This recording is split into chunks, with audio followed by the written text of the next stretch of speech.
Week 4! Ako si Kapitan Victor, ang iyong likod na bantay ng kabisigan. Kasama ko si Doc Pyros, kami magpapalakas ng resistensya nyo. Di ka na uulabing parusa, magtago ka na. Dito sa Healthy, kasama nyo kami gawing healthy ang inyong katawan. Fantastic!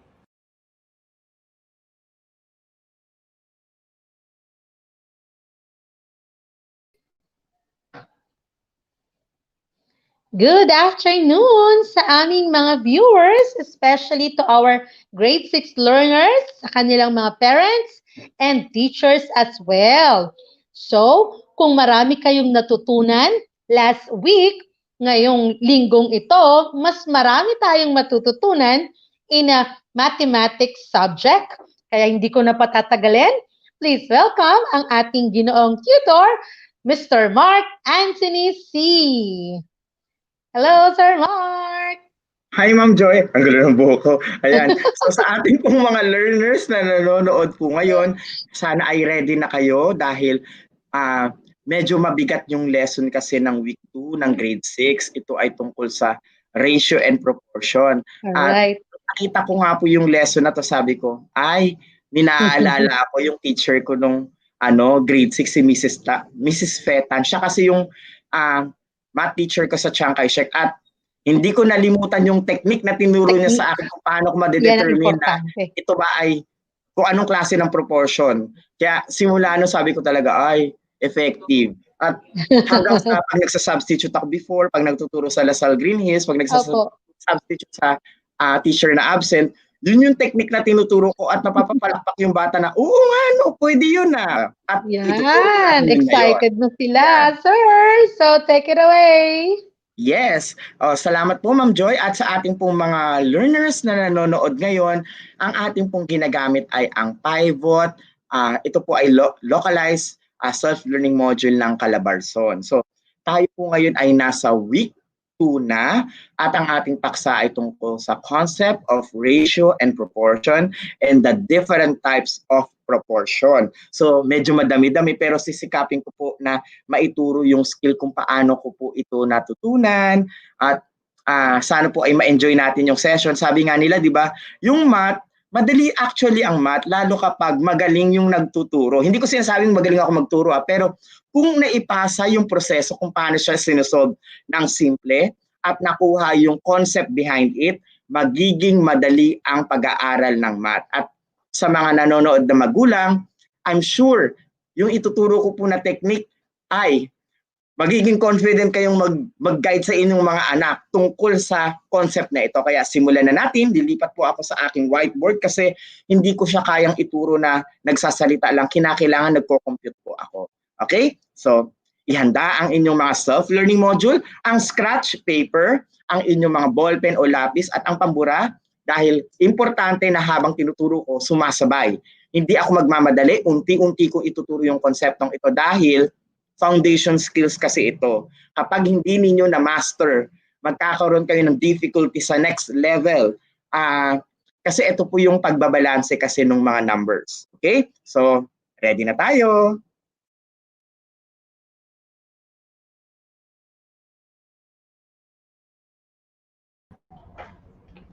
Ayan. So, I'm back with my whiteboard.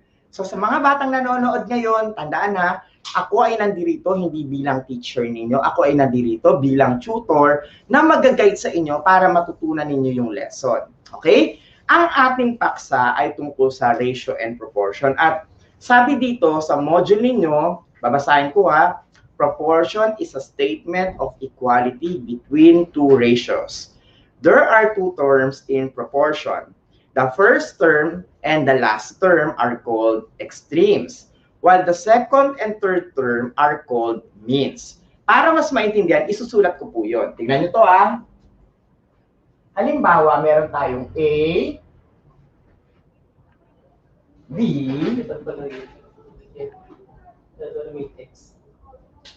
Kung inyong nakikita mga bata, kung ito yung ating letters na A colon B equals C colon D, yung nasa pinakalabas, yung A at D, yung nasa labas, yan ang tinatawag natin na extremes.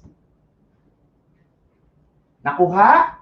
Yung nasa labas ang extremes, yung nasa loob, yan ang tinatawag natin na means. At yun yung binabanggit kanina. Itong konsepto na ito ay basic concept, pero wala ka pang isa-solve dyan. Ang tatandaan natin dito lagi ay, paano ba natin i-convert ang ganitong format sa fraction form? So kapag ito ay pinalitan natin into fraction form, yan ay magiging A over B equals C over D. Ganyan ang kanyang concept lagi. Yung A colon B ay A over B. Yung C colon D ay C over D. Ganyan ang kanyang concept. Maliwanag ba mga bata? Kaya tatandaan, ang tinatawag natin na extremes ay yung nasa dulo, yung nasa loob ang tinatawag natin na means. Maliwanag ba mga bata? Yan ang unang konsepto. Dapat alam natin kung ano yung dalawang bahagi. The extremes and the means. Okay na tayo doon. Kung okay na, lipat tayo sa ating paksa. Okay? Tignan nyo to. We have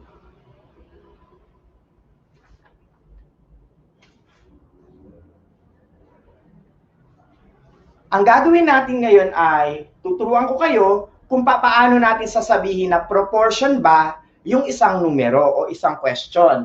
Pag sinabi natin proportion, balance siya. So try natin ha. Punta kayo ng page 11. Sasagutan natin yung learning task number 1. Number 1, 2/3 and 4/6. Okay, mga bata, ito ang ating numero. Sasabihin natin ang salitang yes kapag yan ay proportion, meaning parehong equal. At gagawin naman natin o ilalagay ang salitang no kapag hindi. So, paano natin i-check kung ito ba ay proportion? Kinakailangan tignan natin yung numerong ito. Paano ba siya ibabalanse? Maraming klase kung paano siya sinusolve. Ito yung isang technique. Ipapakita ko. 2/3, 4/6. Kokopyahin nyo muna sila. Pagkakopya ninyo, gagawin ninyo yung tinatawag nating cross multiplication or cross product. Parang butterfly. 2 at 6. 3 at 4. Yan ay kinakailangan nyong i-multiply. 2 times 6 is 12. 3 times 4 is 12. Equal ba? Kung opo ang sagot mo na equal, then our answer is yes. Proportion siya. Sir, Tutor Mark, paano siya naging proportion? Paano siya naging equal? Patutunayan ko na equal yan doon sa ibang method. May iba naman na ganito ang paraan ng pagsosolve. Nilo-lowest term. 2 over 3, 4 over 6. Ang 2 at 3 ay lowest term na. So, hayaan mo na yan. Yung 4 at 6, pwede mo siyang mag-lowest term sa format na ganito. Pwede siyang maging 2 times 2 at 2 times 3. Cancel mo pareho ang 2. Dahil pag dinivide, pareho yon. Anong natira? 2 and 3. Ang 2/3 at ang natirang 2/3, di ba equal? So you have two techniques, but this is my recommendation. Have the cross multiplication, mas mabilis. Or you can combine them. So ang sagot natin sa number 1, yes ang ating sagot dahil proportion ang 2/3 at ang 4/6. Okay? So write it down. Let's move on.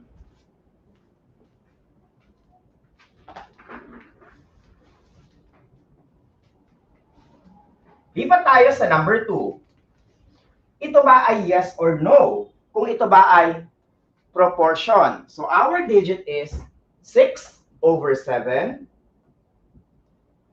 and 24/28. Gaya ng nabanggit ko kanina, pwede natin gawin ang cross multiplication. 6/7, 24, at 28. Pwede nyong i-multiply itong dalawa at ito. 28 times 6. Pag minultiply ito, 6 times 8 ay 48, 2 times 6 ay 12, plus 4, 16. So 168 ang sagot. Kapag minultiply natin ang 7 at 24, 24 times 7, 4 times 7 ay 28, 2 times 7 ay 14, plus 2, 168. Equal ba? Equals ba sila? Dahil opo, number 2, yes ang ating sagot. Therefore, we can easily multiply them by doing this cross multiplication at natutukoy natin ang tamang kasagutan kung yun ba ay yes o no, kung proportion o hindi. Number 1 and number 2, yes ang ating sagot. Kaya buburay na ni Sir Ariel.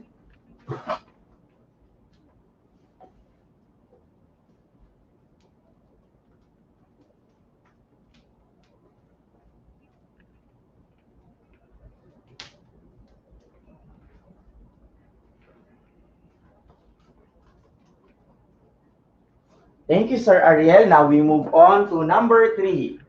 So nakita ninyo kanina, di ba, na minumultiply lang natin at kinukumpara kung pareho ba sila o equal ba sila.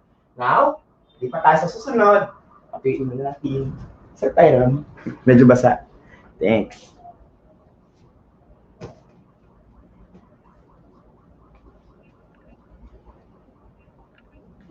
Number 3. 2/5 and 4/12. Ito yung susunod natin na digit. 2/5 at saka yung 4/12. So ang gagawin natin, ilalagay muna natin siya dito sa ibaba.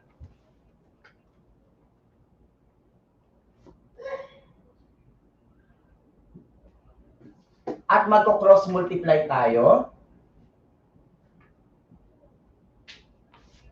2 times 12 at yung 5 times 4. 12 times 2, ang lalabas ay 24. 5 times 4 is 20. Equal ba? Hindi. Dahil hindi equals ang sagot dyan ay no. Dahil hindi sila proportion. Hindi sila balanse. Nakuha ba? At yan ang sagot natin sa number 3. Ilagay. Let's move on. Lipat tayo sa number 4. 28/42 and 2/3. Ibababa natin ang numero. 28/42. 2 and 3, cross multiply, at kapag nag-cross multiply tayo, makukuha natin kung equals ba sila. 28 times 3, 3 times 8, 24. 2 times 3, 6, plus 2, 84. Yung isa naman, 42 times 2. 2 times 2, 4. 2 times 4, 8. That's 84. Pareho ba? Dahil opo ang sagot, therefore our number 4 is a yes. Proportion po ito. At nakita ninyo kung paano ko siya sinasolve. Tandaan, Kayo naman ang sasagot ng pang number 5, hindi ko na isusulat. Ang proseso ay copy the digit. After copying that, do the cross product or cross multiplication. Pagkumparahin yung number, kapag nag-equals yan, yes ang sagot o proportion sila. Pag hindi yan nagbalanse kagaya nito, no ang sagot ninyo dahil hindi yan magiging proportion. Nakuha? Okay, that's our first part. Direct yan na. Direct pa lang. Wala pa. Ano ba lang? Equation proportion.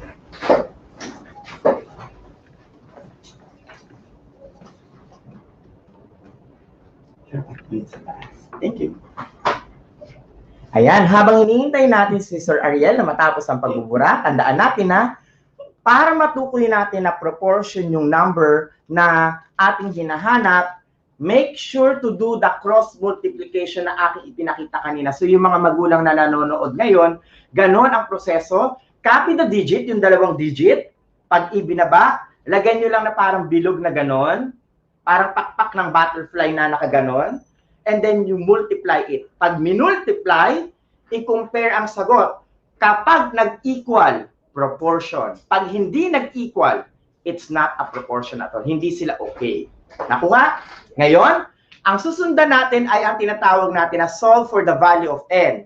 Pag naghanap tayo ng proportion back isang number, minsan yung isang number hinahanap natin. At tuturuan ko kayo kung paano hanapin yung missing number. At yan ay ang exercise na makikita sa page 11, learning task number 2. And I'll solve the following items. Ready tayo? Makinig mabuti. Number 1. 5 over 12 is equal to 35 over n. Tandaan yung proseso na itinuro ko na cross product o cross multiplication. Kinakailangan ang ating number ay i-multiply natin ang magkakapareha. 5 and n. 5 and n will be 5n. Kasi 5 times n, it's 5n. Yun ang ibig sabihin nun. Kaya kapag kinross multiply mo sila, ang magiging sagot ay ito. Tutor Mark, pwede ba mauna ang n? Ang sagot ko, laging nauuna ang number bago ang letra. Kaya mauna ang number bago ang letra. Make that as a practice. Make sure that the digit is always in front bago yung mismong ating letter. Okay? Susunod. Minultiply mo na yung 5 at n at yun ay 5n. Imumultiply mo rin yung 12 at 35. So ilagay mo dyan, 12 times 35. Nakukuha? Paano ko ginawa? Minultiply ko yung 5 at n. Minultiply ko yung 12 at 35 dahil ang sabi ko nga, cross multiplication. Next, na-cross ko na. Ang susunod kong gagawin ay i-solve kung ano ang kinakailangan kong i-multiply. Have the right side as your scratch paper. 12 times 35. Let's multiply. 5 times 2, 10. 5 times 1, 5. Plus 1, 6. 3 times 2, 6. 3 times 1, 3. Add 0, 6 plus 6, 12. Carry 1. 1 plus 3, 4. Therefore, our answer for 12 times 35 is 420. Ilalagay mo ngayon dyan yung 420. Pagkalagay ng 420, ilagay mo yung 5n. Tignan maigi. Ang ginawa ko, minultiply ko sa side. Sabi ko nga, scratch ito. And then after that, you got 420. Now you have 5. Anong gagawin sa 5? Ibig sabihin yan, ipang-divide mo yan. Ang gagawin mo lamang ay lagyan ng over. Lagyan ng over. Pareho. Put 5. Ibig sabihin, i-divide mo both sides by 5. Nakuha? Kung 6 to, 6 din to ilalagay. Kung 3 ito, 3 din dito. Dahil 5 lagay mo rin ang parehong 5. Now, ang susunod mong gagawin ay matitira ang letrang N dahil 5 divided by 5 ay 1. Cancel yan. Ganyan ang ginagawa. Kika-cancel. And you have now this number. Scratch paper ka uli sa right side. 420 divided by 5. After that, proceed to division. 8. 40. Bakit ganon? Kasi ito 42 divided by 5. 42 minus 40 is 2. After that, I have 0. 20 divided by 5, that's 4. I have 20. 20 minus 20, that's 0. Final answer, my N is 84. Ibig sabihin, yung nawawalang letrang N ay equals daw sa 84. Sir Mark, anong gagawin para malaman na tama ang sagot? This will now be your checking. Ito di ba ang ating scratch? Buburahin ko ngayon yung scratch.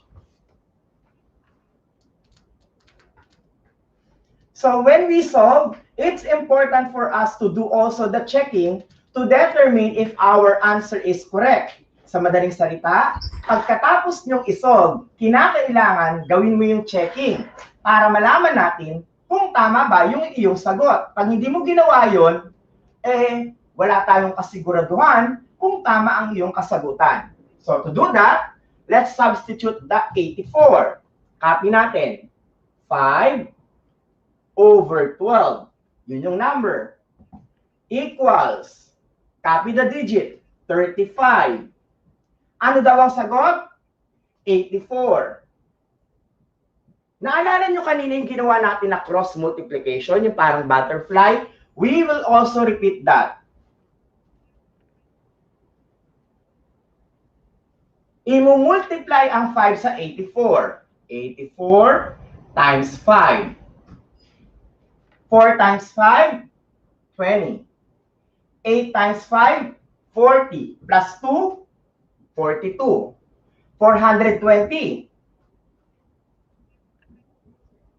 Kinakailangan ang sagot natin dito sa kabila ay maging 420 rin. Pag hindi siya naging 420, mali ang sagot natin. Let's try it. 35 times 12. Tignan. 2 times 5, 10. 2 times 3, 6. Plus 1, 7. 1 times 5, 1. 1 times 3, 3. Let's add. 0. 7 plus 5, 12. Carry 1. 1 plus 3, 4. The answer is 420. Is the answer the same? Yes. Therefore, N is equal to 84 talaga. At yun ang tama nating sagot. Ang haba, di ba? O, ilagay na. Yan ang sagot natin sa number 1. Dito po sa learning task number 2. And this is the way how are we going to solve it. Tandaan ang proseso. Hinahanap ang letrang N. Clear? Let's move on to the next item. Bura muna ulit ako.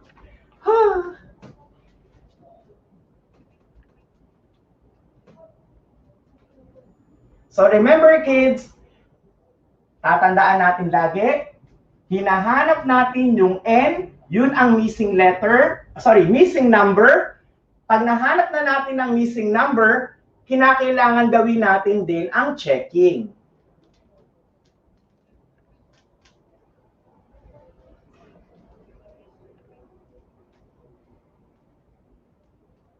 So let's have number 2. Our next digit is N over 52 equals 180 over 120. Anong sinabi ko kanina? Do the cross multiplication. N times 120, 120N. Sabi ko kanina, nasa unahan lagi ang number bago ang letter. Equals. Let's multiply. 180 times 52.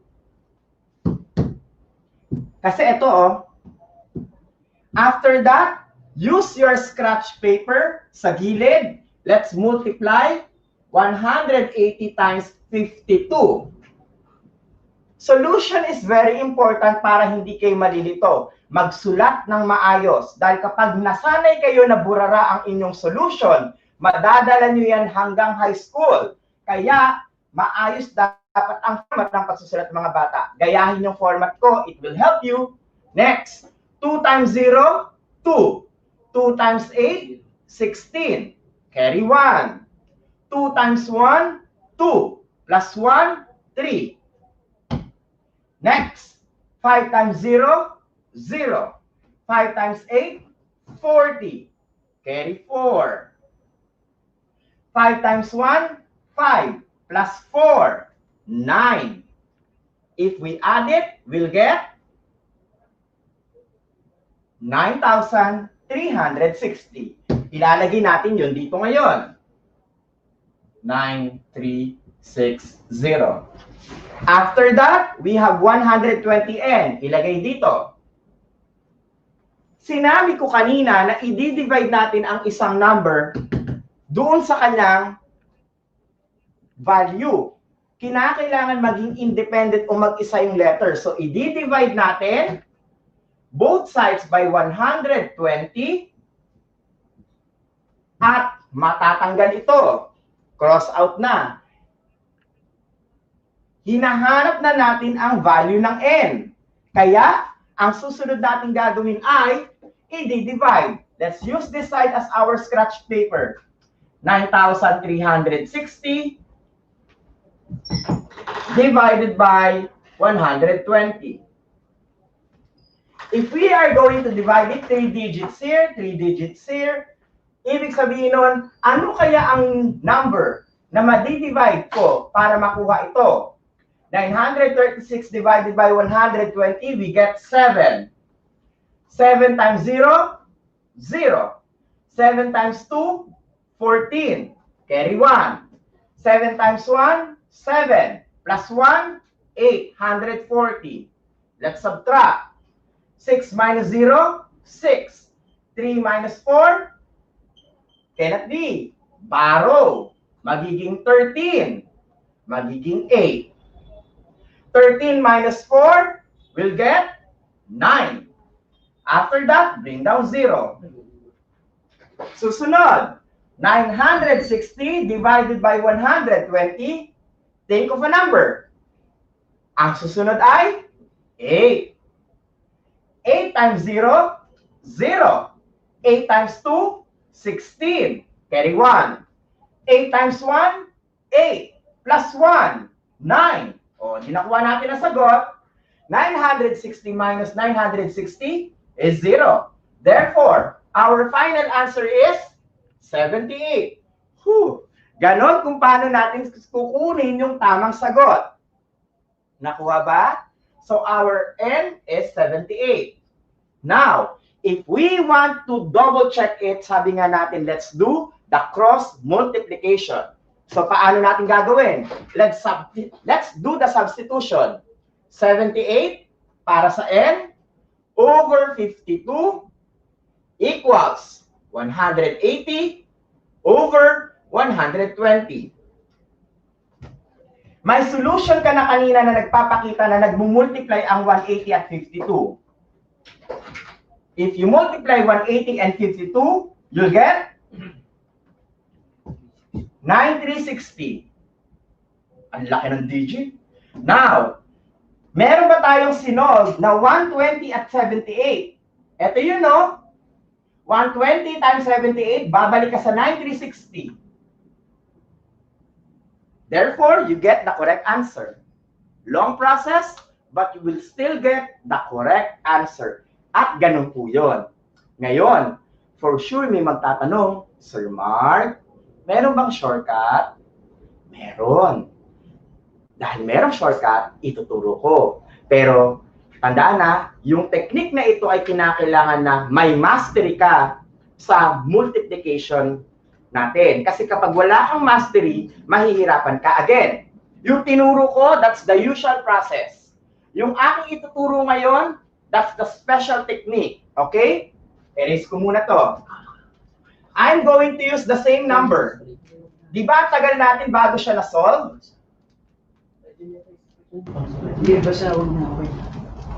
So, ang gagawin natin ngayon, ituturo ko yung technique paano natin mapapaliit yung number ng mabilis.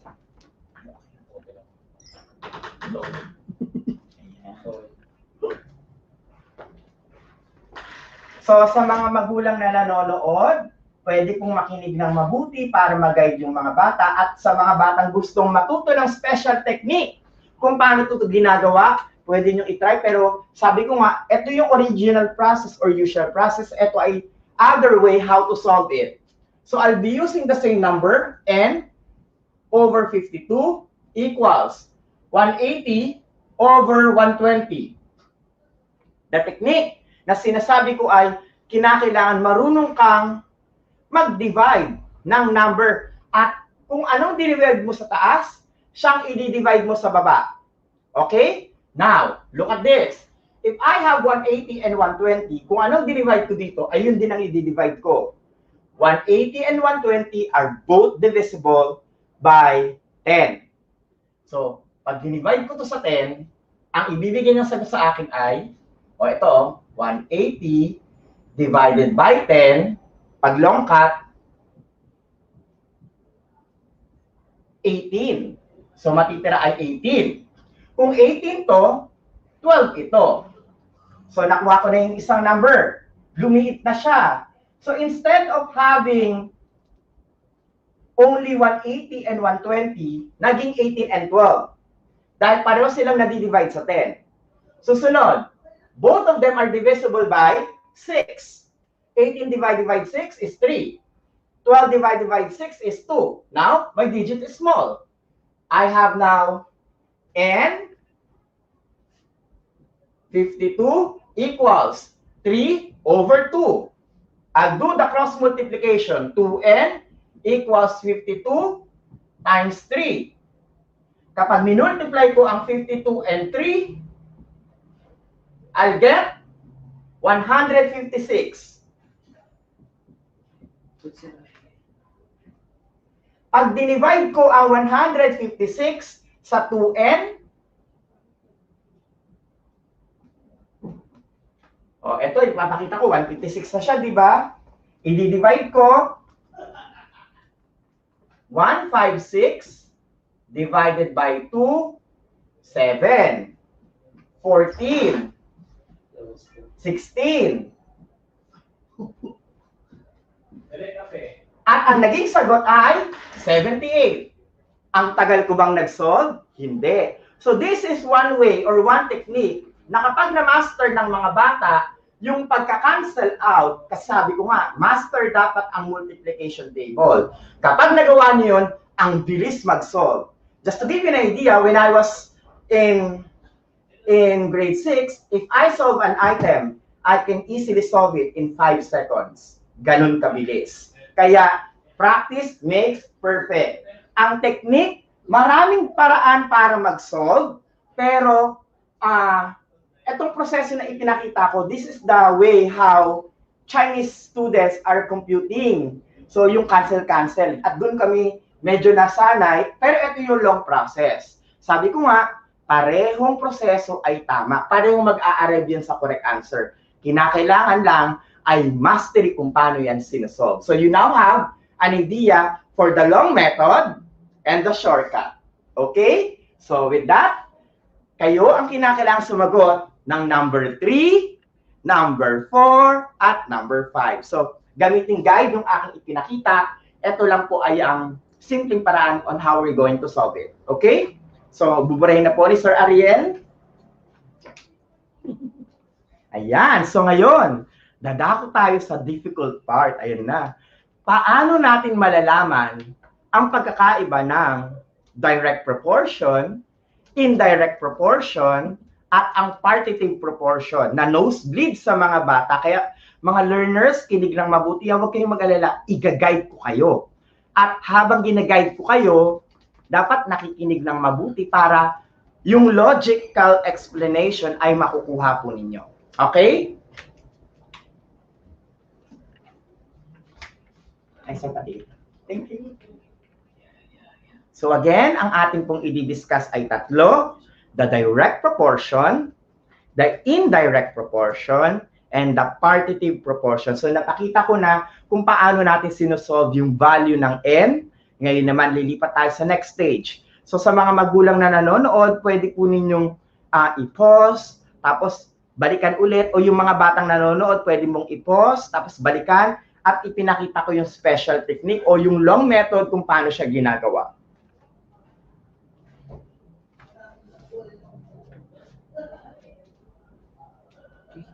Ayan. So now let's move on.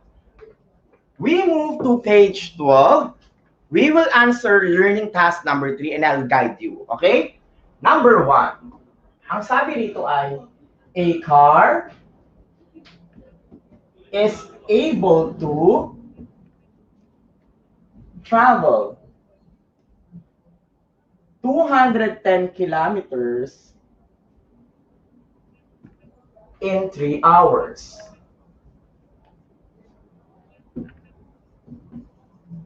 How far can it travel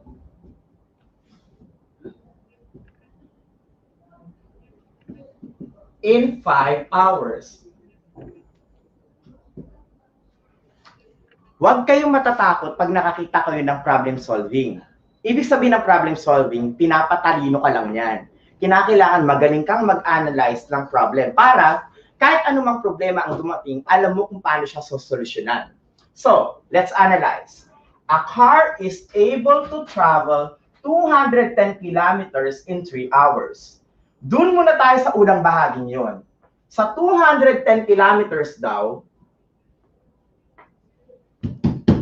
pwede siyang mag-travel ng 3 oras.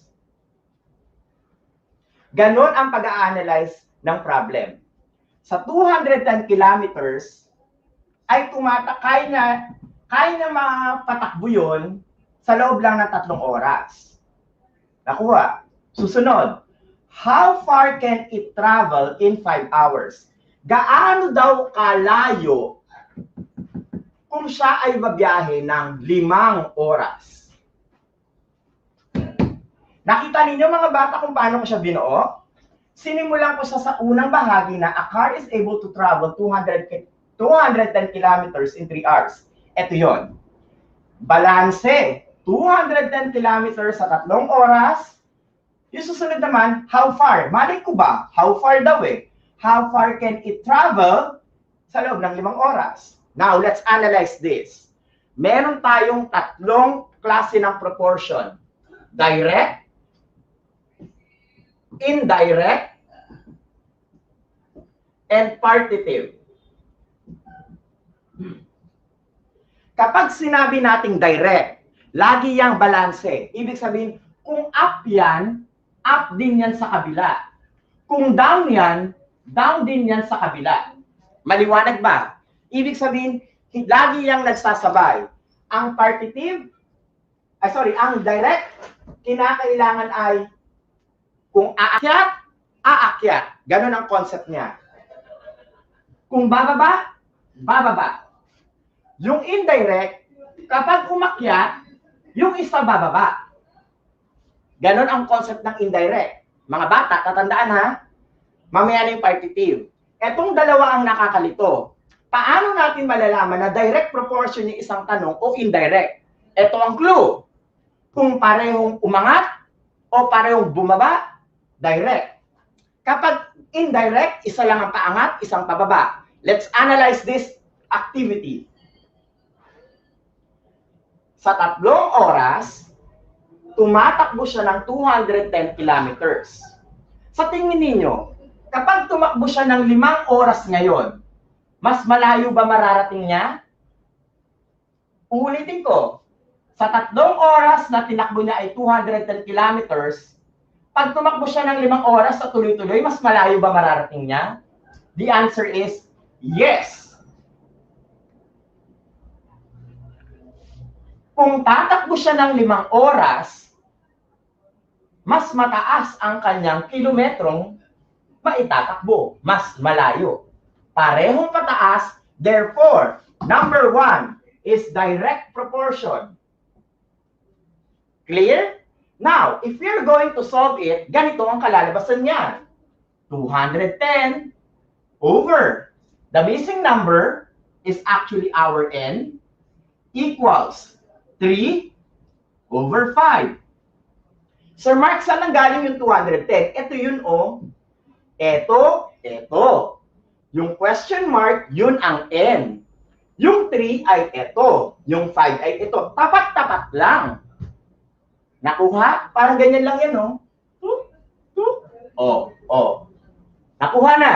Now, let's do the cross multiplication. Ito na siya ngayon. 3n equals 210 times 5. Let's multiply it. 210 times 5. 0 times 5. 5 times 0? 0. 5 times 1? 5. 5 times 2? 10. So we have 1,050. Having 3n, divide both sides by 3. So ito daw, i-divide natin sa 3. Eraser. O, i-divide natin na. So from here, yung 1,050 o 1,050, i-divide daw natin sa 3. So what will we have? 10 divided by 3 is 3. 1, 5. 15 divided by 3 is 5. 3 times 5 is 15. Bring down 0. That's 0.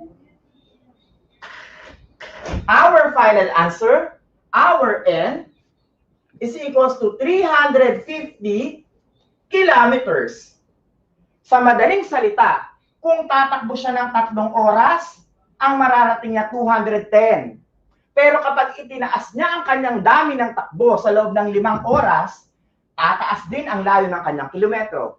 That is what we call as the direct proportion dahil pareho silang umaangat. Clear? Remember that concept. Direct proportion means both of them are going up or either pareho silang bumababa. Okay? Make sure na nakopya na ang sagot para sa number 1. Okay? Yan ay makikita sa learning task number 3, page 12. Huwag mag-alala, lahat ng item dito sasagutan natin para alamin nyo ang prosesong ginagawa. Okay na to? Kung okay na, let's move to number 2. Nawala yung kasama kong taga-bura ng board. Ako na lang din magbubura. Erase ko na po so tandaan, pag direct, parehong up. Di pa tayo sa number 2.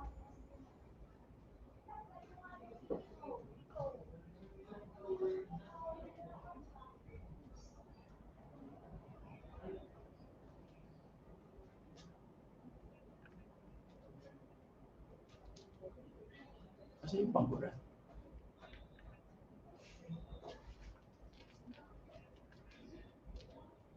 So while waiting, make sure na na-isolve o naaalala kung paano ginagawa yung item na ating inilagay kanina.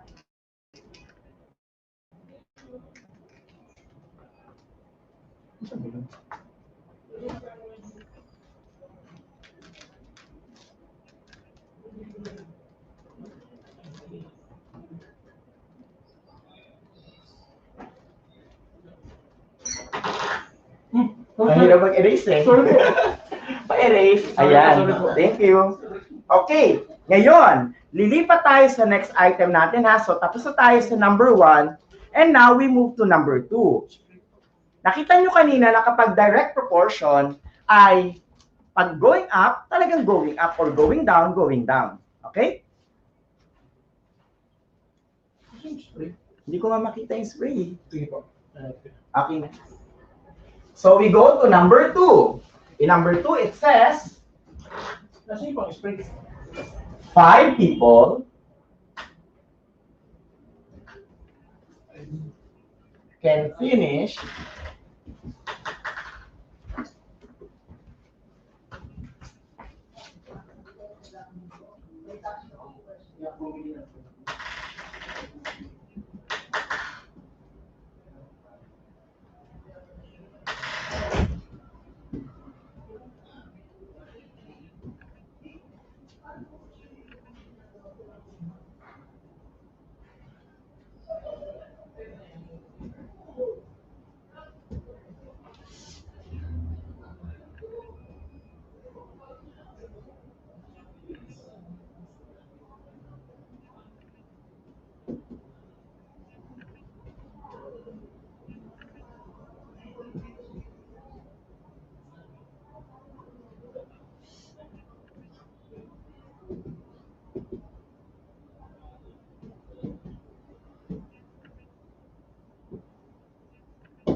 Okay. Haba ng tanong. 5 people can finish painting a wall in 5 hours. If only 2 people are available, how many hours do they have to work to finish the same job?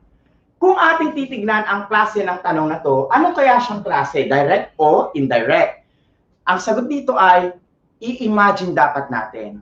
Tandaan, yung tinuro ko, dapat makita natin na pareho ba siyang paangat o parehong pababa o alternate. Tignan nyo ha. Let's plot it. 5 people. 5 people can finish painting a wall in 5 hours. Pinapantay ko lang siya. Kung 5 tao ang gumagawa, kaya nilang matapos sa loob ng 5 oras. Pero kung may 2 taong gumagawa, 2 people lang daw, ilang oras kaya sila matatapos? Tingnan natin kung ito ay direct o indirect. Tingnan nyo ha. Pag may 5 taong gumagawa, 5 oras. Pag 2 lang ang taong gumagawa, ilang oras?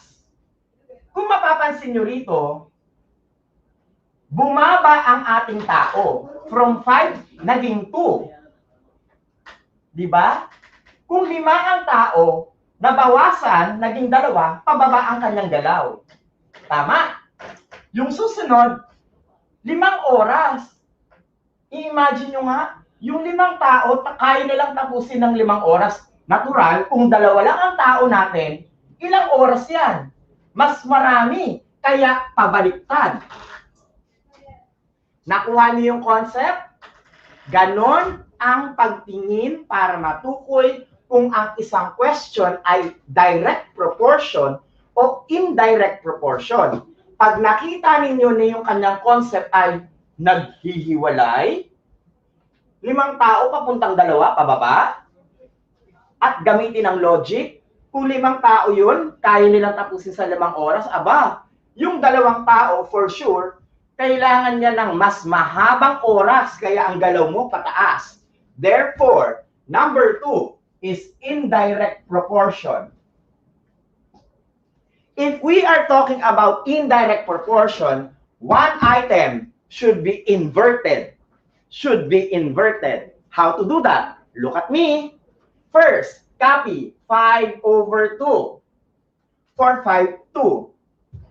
Nakuha? Next, copy this.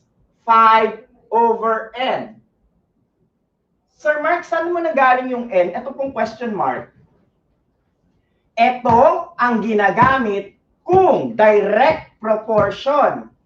Kaso, indirect proportion po. Pag sinabing indirect, yung kabila, babaliktarin mo. 5/2 is equals to n/5. Sir Mark, bakit mo siya binaliktad?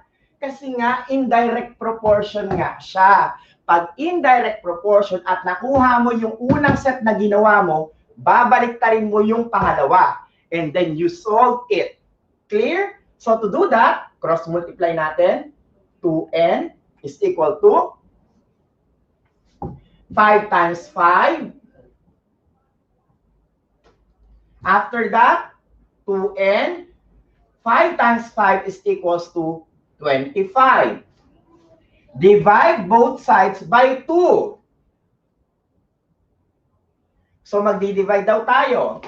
25 divided by 2, that's 1. 5 divided by 2, that's 2, to give us 4. 5 minus 4 will give us 1. Lagyan na yan ng decimal para madagdagan natin ng 0. 10 divided by 2 is 5. Therefore, our answer for n is 12.5.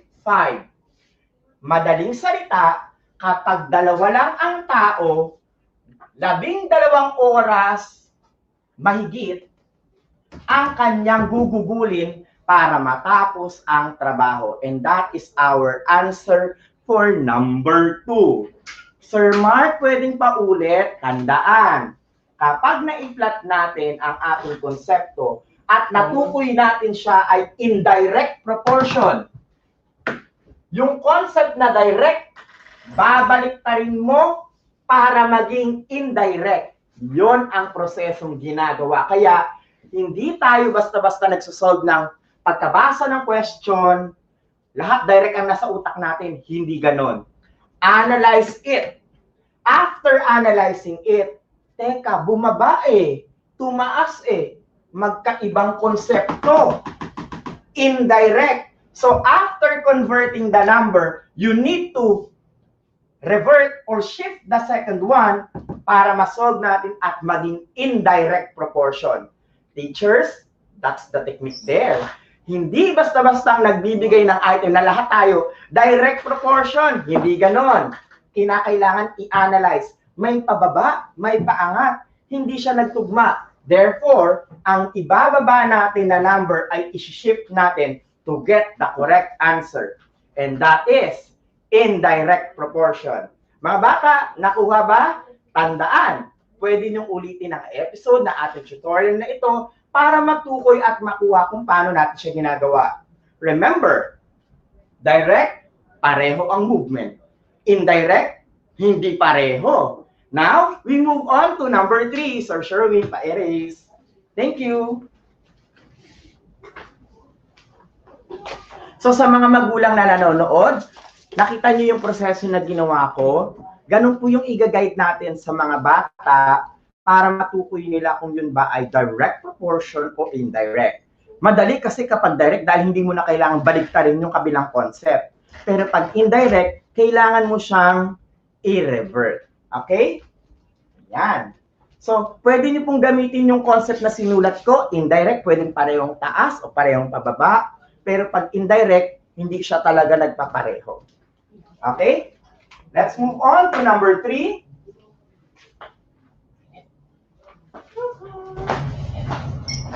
Number 3. At 65 kilometer per hour,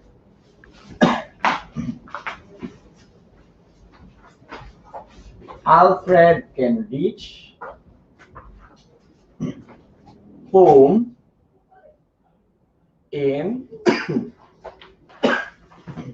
50 minutes.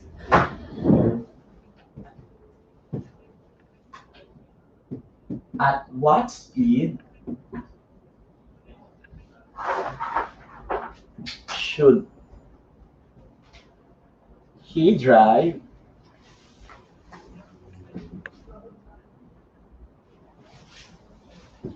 his car so that he can reach home 10 minutes earlier. Okay. Now we are moving to number 3. Gaya ng ginagawa natin kanina, we need to plot it out. So basahin natin yung tanong ha. At 65 kilometers per hour, Alfred can reach home in 50 minutes. Yun ang unang konsepto. So, ilalatag natin ngayon. Sa 65 kilometers per hour, nakakarating siya ng bahay in 50 minutes. Ang bilis. Diba? Ang bilis. Sa 50 minutes, etong takbo niya. Ngayon, ang hinahanap ay, at what speed should he drive? Anong speed daw ng kanyang sasakyan? Anong speed ang kinakailangan so that he can reach his home in 10 minutes earlier? Oh, hindi mo ilalagay na 10 minutes. Sabi riyan ay 10 minutes earlier. Ano ba ang 10 minutes earlier ng 50? Di ba 40? So ilalagay mo dyan 40 minutes. Tandaan, hindi ka basta-basta sumusulat ang numero na hindi mo ina-analyze ang question. So sabi niya, at what speed should he drive his car so that he can reach home in 10 minutes earlier? And that is 40 minutes earlier. Tignan. Kapag ina-analyze natin yung problem, kung tumatakbo siya ng 50 minutes at ito ang kanyang takbo o bilis, masasabi natin na pababa. Pababa ba? Tignan nyo, oh. Yung momentum, 65 kilometers per hour sa 50 minutes. Kung 40 minutes niya idadrive, mas mabilis ba ang takbo niya? Siyempre. Alalahanin nyo, gusto niyang makauwi ng bahay ng mas maaga. So kung nagdadrive siya ng 50 minutes, at itong takbo lang niya, pag nag-drive siya ng 40 minutes, siguradong mas mabilis ang kanyang magiging takbo. Kaya, ang logic doon ay parehong pataas. Bakit? Direct na siya. Bakit siya magiging direct? Kasi, gaya ng inyong nakikita, kapag ang kanyang bilis ay talagang binilisan niya, aangat ang kanyang numero. Therefore, in number 3, we are talking about a direct proportion. So, yun ang logic natin. Pareho natin siya nakitang nag-boost up. So, from here, kinakailangan natin ay i-analyze siya at i-convert natin into this format. 65 over n equals 50 over 40. Pagkatapos po nito, i-cross multiply na natin agad. Bakit cross multiply na agad? Hindi natin babalik na rin. Kasi hindi naman siya indirect eh. Direct siya. So, 50 and equals 65 times 40. If you multiply 65 times 40, lagyan natin ito sa gilid, scratch paper. 0 times 5 is 0. 0 times 6 is 0. 4 times 5 is 20. 4 times 6 is 24 plus 2 is 26. Kaya, 2,600 ang ating sagot. 2,600. After having that, divide it both sides by 50 para makuha natin ang tamang sagot. So, from here, mag-scratch ulit tayo. 2,600 divided by 50. From here, masasabi natin na ang sagot ay think 5. 5 times 0, 0. 5 times 5, 25. 0 minus 0 is 0. 6 minus 5 is 1. Bring down 0. 100 divided by 50 is 2. Therefore, we got 100. Sa madaling salita, ang tamang sagot natin ay 52. 52 what? Kilometers per hour. Nakita po ba natin ang ating kasagutan?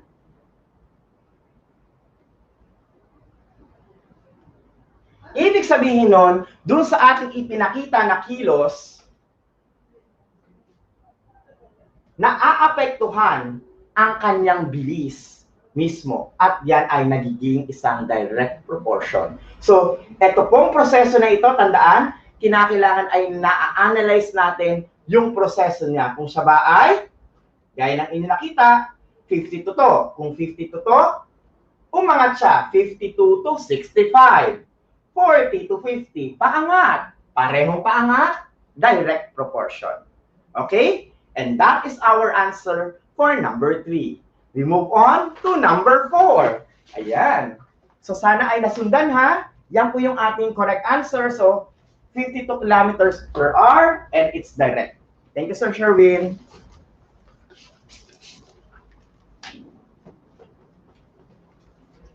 Now, we move on to the third type. Ito yung tinatawag na partitive proportion. Ang partitive proportion ay maraming katanungang ibinibigay. So, i-guide ko kayo kung paano natin isosolve yung mga items na ito. So, listen attentively.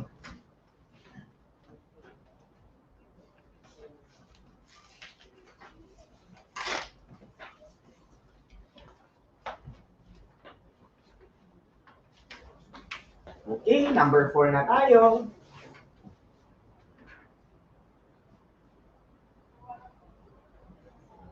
A land area was divided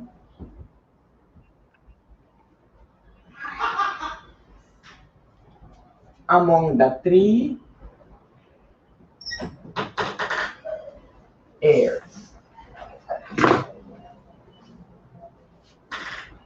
In the ratio 5:2:4 if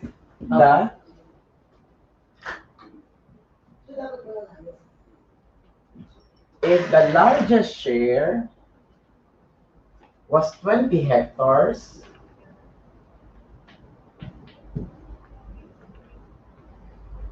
of land,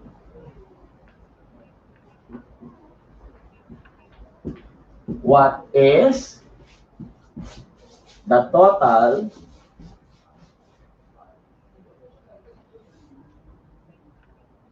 hectares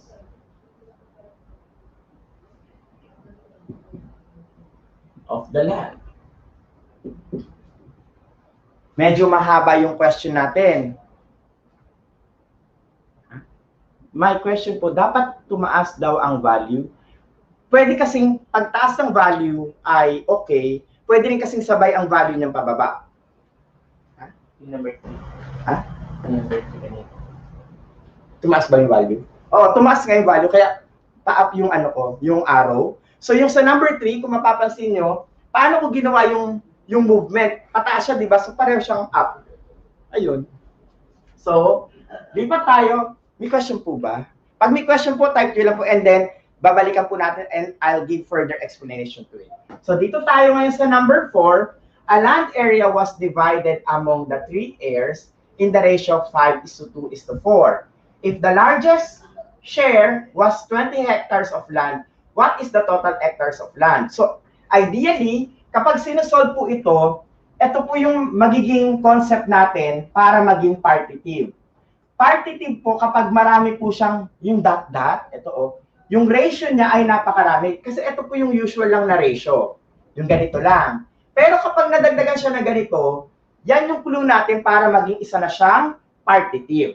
Okay? So, change natin. So, ang number 4, yan ay isang partitive proportion. Yan. So, I hope nakuha po natin na ito ay isang partitive. Ngayon, ang susunod natin na concept na gagawin ay i-analyze natin yung concept. Pagkatapos natin i-analyze, lahat ng items dito, lalagyan natin ng x. 5x, 2x, 4x. Bakit kailangan natin lagyan ng x? Kasi nga, mayroon silang value na hinahanap at galing sila dito. Now, if the largest share was 20 hectares of land, what is the total hectares of the land? So, ibig sabihin, asan daw ba yung pinakamalaking share? Kung ang pinakamalaking share natin ay manggagaling Dito, bakit ito? Kasi siya yung 5 eh. Siya yung obvious na pinakamalaki. So, ang gagawin nyo, 5x is equals to 20. Sir Mark, bakit po siya nilagyan ng equals to 20? Eh, siya nga doon yung pinakamalaking share. Ayan o, so lagay mo siya doon. After that, divide both sides by 5. The value now of x is 4. Therefore, dito sa 5, ang number natin ay 20 dahil ibigay na. Yung x na ito ang isa-substitute natin sa susunod na number. 2 times 4. 2 times 4 is 8. Therefore, our second digit para sa 2 ay 8. Get it? Susunod. Substitute again yung 4. 4 times 4. 4 times 4 is 16. Sa madaling salita, yung 5 na ito, ang kanyang total number of hectares ay 20 na ibinigay kanina. Yung susunod na value ay 2, ang total number of hectares na napunta sa kanya ay 8 lang. Pero yung yung pangatlo, ang nakuha daw niya ay 16. Now, what is the total hectares of the land? Add mo yan. So we have 20 plus 8 plus 16. Let's add 20 plus 8 plus 16. 8 plus 6, 14. Carry 1. 1 plus 2, 3. Plus 1, 44. Therefore, masasabi natin meron tayong 44 hectares na pinaghati-hatian ng tatlong tagapagmana. Ang pinakamalaki, 20 hectares. Susunod, 8 hectares. At ang susunod, 16 hectares. At ganon ang partitive proportion. Nasundan niyo po ba kung paano ko siya sinog? Tandaan, you need to analyze very well the problem before you arrive with the correct answer. At kaya ko siya pinotal kasi yun ang tanong. What is the total hectares of the land? Okay? Yan ang partitive proportion. Let's move on. Correction daw po sa number 2. Okay. Correction ako sa number 3. Kasi dapat tumaas yung ano. Kasi bumilis. So, meaning, tumaas po dapat yung speed. Nag-comment po ako, babalik na po.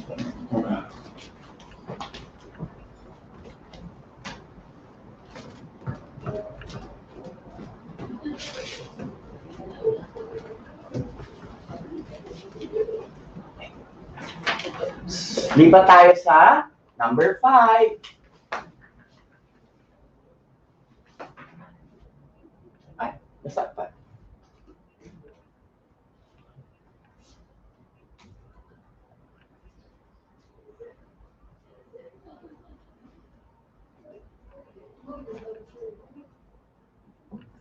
In number 5, sabi dito, a certain amount of money is divided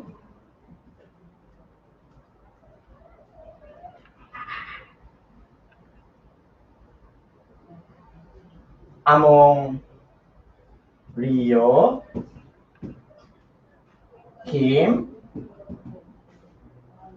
and Leo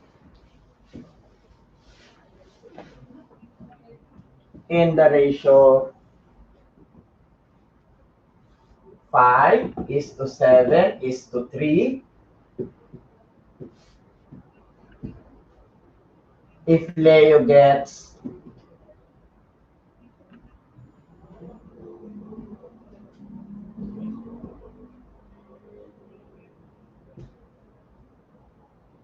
24,000, how much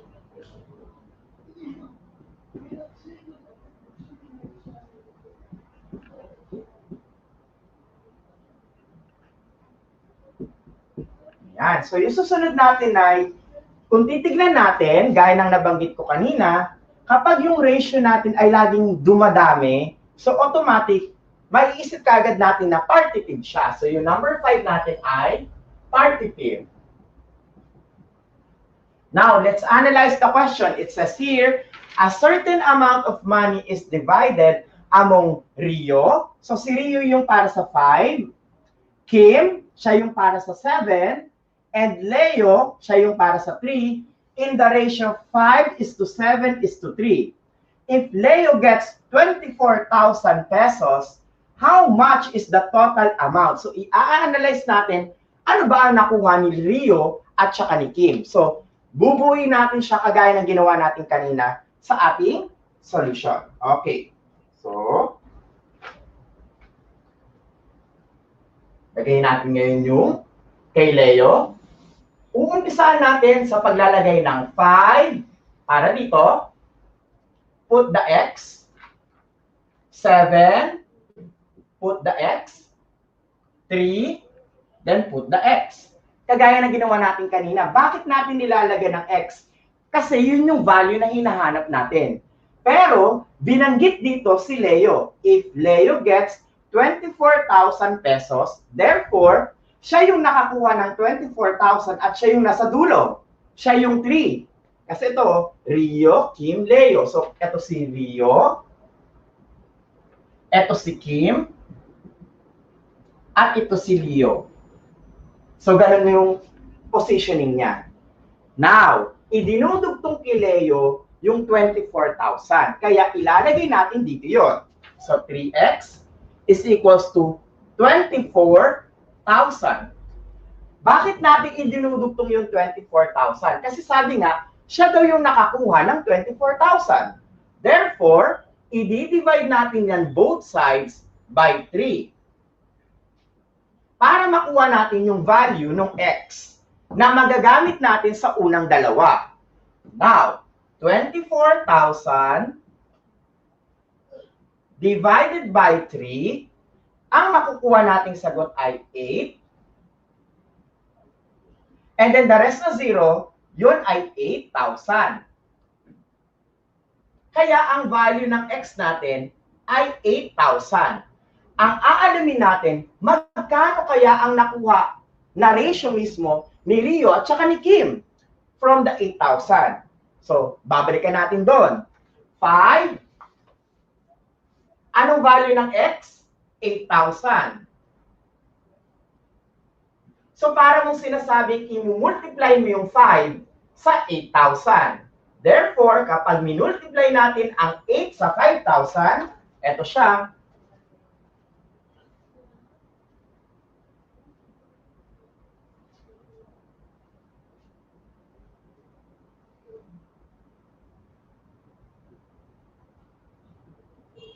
$8,000 times 5.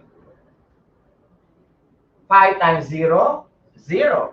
5 times 0, 0. 5 times 0, 0. 5 times 8, 40. Ibig sabihin, ang nakuha ni Rio ay 40,000 pesos. Mas malaki kaysa kay Leo. Bakit? Tignan nyo, 3x lang yon. Ito, 5x, so mas malaki nga siya.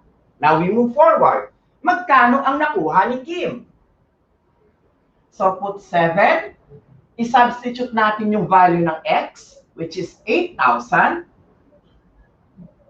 7 times 8,000. Mumultiply natin. 7 times 0, 0. 7 times 0, 0. 7 times 0, 0. 7 times 8, 56. Kaya ang nakuha naman ni Kim ay 56,000 pesos. Now, kapag inad natin silang lahat, sabi, how much is the total amount? I-add lang natin yung total amount nila. Tandaan na, hindi amount ni Leo yung 8,000, siya yung 24,000. Nakuha lang natin ang 8,000 dahil dun sa given na ibinigay. Now, if we will add it, gawin natin sa scratch natin dito sa gilid.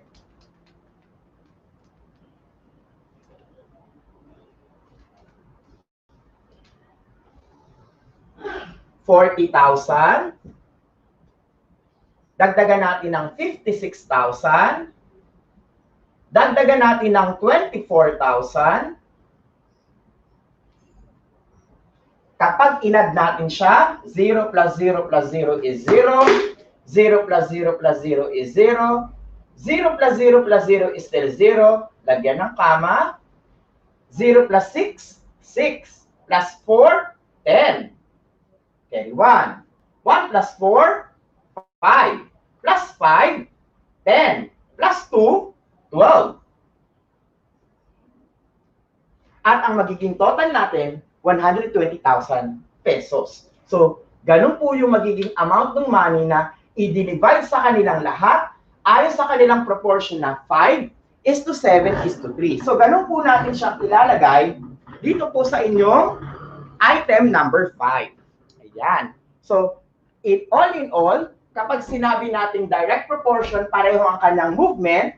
Kapag indirect proportion, kinakailangan natin from direct, i-move natin o i-shift natin. And then kapag partitive, ang gagawin naman natin ay may hati-hati siya. So, ayun po. Ayan.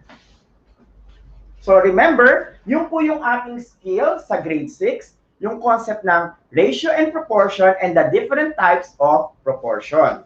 So, kung meron pong questions, question number 3. Ayan. Balikan natin baka. Okay. Ulit natin yung number 3. Check ko lang po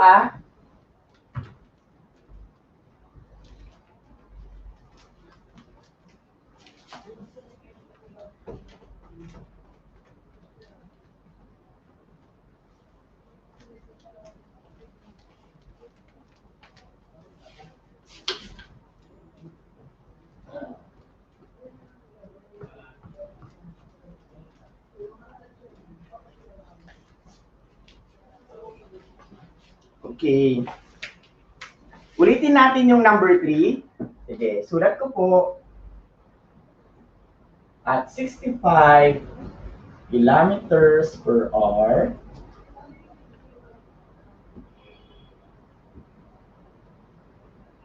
Alfred can reach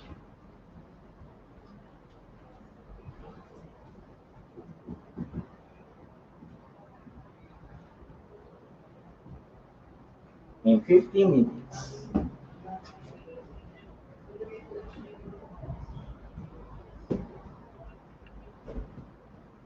At what speed should he drive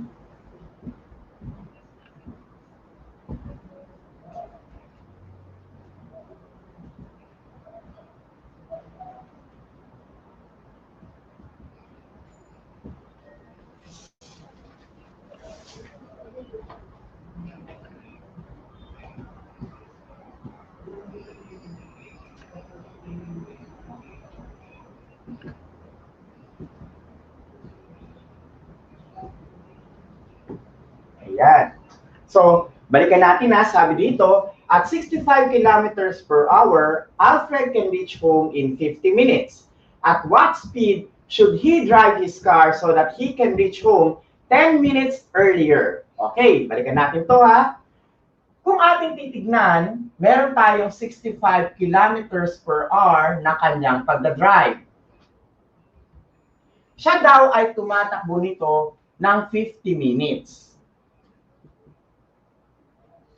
Susunod, hinahanap natin yung susunod na bilis ng kanyang takbo kapag siya ay nag-drive ng, sabi dito, reach home 10 minutes earlier. So kapag sinabi natin 10 minutes earlier mula 50 minutes, magiging 40 minutes na lang siya.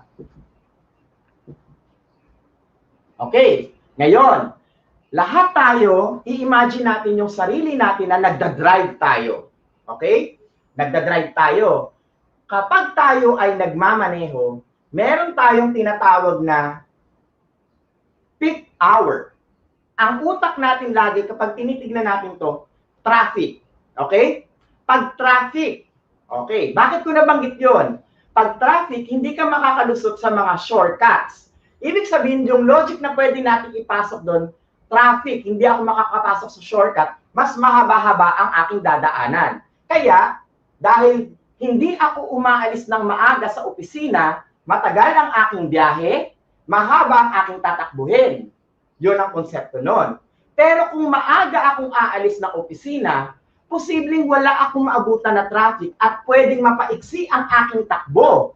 Kahit na mabagal-bagal ang aking takbo, dahil pag pauwi ng bahay, mas maaga akong umaalis, ibig sabihin nun, maaga akong makakauwi. Hindi kahit hindi paspas. Ang konsepto niya ay wala siyang traffic. Alalahanin, pag tayo ay umuwi sa ating mga tahanan, lalo tayo ay nasa lungsod, kung ito ay titignan natin sa ganong perspective, ganon siya papasok. So when we solve it, talaga ang kanyang idea ay bumaba, bababa talaga siya, or tataas siya. Kung titignan natin ang takbo, pataas ito, or pwede natin sabihin na pababa ito. Alin man sa concept na gusto natin tignan. Now look, kanina ginawa ko ay pataas. Bakit pataas? Kasi mababa yung number na nakuha at pataas siya. Ibig sabihin nun, tumataas ang aking takbo kada kilometro kung mas matagal akong lumabas ng aking bahay. Dahil nga, kung ating titignan, posibleng ang lugar na tinitirahan ni Alfred ay traffic. Kung siya ay aalis 10 minutes earlier, wala siyang makikitang traffic, mas maiksi ang kanyang tatakbuhin at makakarating siya kagad sa kanilang bahay. Yon ang konsepto ng number 3. Therefore, this item is very tricky. Kinakailangan ay very imaginative ka doon sa question na yon. But again, this is a direct proportion. So sa mga nagtatanong kanina, bakit ganun yung konsepto na binigay ko? Kasi, hindi ko nga lang nabigyan ng buo kasi ganun ko siya nakikita. At kung ating alalahanin, di ba pag mga nagdadrive, kaya nga may Waze, di ba? Si Waze, kapag traffic, di ba dinadaan ka na doon sa mga malalayong daan, pero mas mabilis. So ganun ang kanyang konsepto. Pag mas matagal ka o mas mabilis ka. So ganun po yun. Now let's solve it. So let's have 65 over, and then the question mark is the value of n equals 50 and 40, ibababa lang natin siya kasi as it is. Hindi siya pwedeng maging indirect proportion. Now, i-cross multiply natin siya ngayon. 50 and n equals to 65 and 40. Take note, babalik ako sa konsepto ng pag tayo ay lumalabas sa opisina ng mas late, di ba mas matagal ang takbo natin kasi inaabutan na tayo ng traffic. Pero kapag mas maaga tayong umaalis, mas maiksi ang ating nagiging takbo dahil mas maaga tayong umaalis. Yon ang konsepto ng question na ito. Now, let's do it. 65 times 40, ito yung scratch. 0 times 5 is 0. 0 times 6 is 0. 4 times 5 is 20. 6 times 4 is 24. Plus 2, you get 26. So, 2,600. Divide both sides by 50. O, magdi-divide muna tayo. 2,600 divided by 50 will get 5. So, makakuha natin dito ay 250. 260 minus 250 will get 10. 50 times 2 will get 100. Therefore, ang lalabas sa sagot natin ay 52 kilometers per hour na lang ang kanyang tatakbuhin kapag 40 minutes siya ahead na lumabas.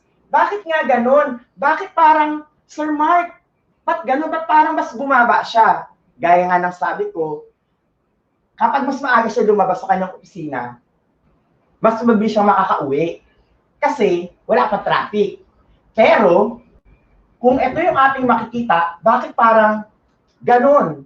Kasi, medyo late na siyang lumabas ng kanyang opisina. So, yun ang pwede nating tignan na konsepto rito kung mabilis ba, kung mabagal. Kasi, pwedeng rush hour siya. So, yun ang concept na pwede nating tignan dito doon sa pag-uwi ni Alfred sa kanyang bahay. So, with that, again, kung ang kanyang takbo ay parehong pababa, yun ay direct. Kung ang takbo niya ay pareho ring pataas, kasi depende kung paano natin siya titignan dito. Pero gaya ng ipinaliwanag ko for number 2, magkasaliwa kasi siya ng konsepto. So this is the way how we're going to solve item number 3. So kung meron po kayong questions regarding this item, pwede po kayong mag-message, or if you have other thoughts about it, we will read it and we will share it also in ETU. Kahit mamaya po kung meron po kaming nakita na, yun nga yung mas okay na paliwanag regarding that. So ito konsepto ng second week lesson for Math 6. Medyo mahaba, pasensya na po, pero importanteng matutunan natin dito kung paano natin makukuha ng yung value ng n, paano natin masasabi na proportion ang dalawang number, at paano natin masasabi na direct, indirect, at partitive ang isang item. So, practice makes perfect. Ilagay po ito sa inyong mga self-learning module, yung sa inyong sagutang papel. At muli, ito po ang inyong online tutor na si Tutor Mark. Kung sakali nga po na meron po kayo nakita na needed correction or explanation doon, do not hesitate to message because we really accept kung ano po yon at sinasabi po namin agad publicly kasi it's a collaborative effort to correct something. And again, this is the lesson for grade 6. Bye-bye!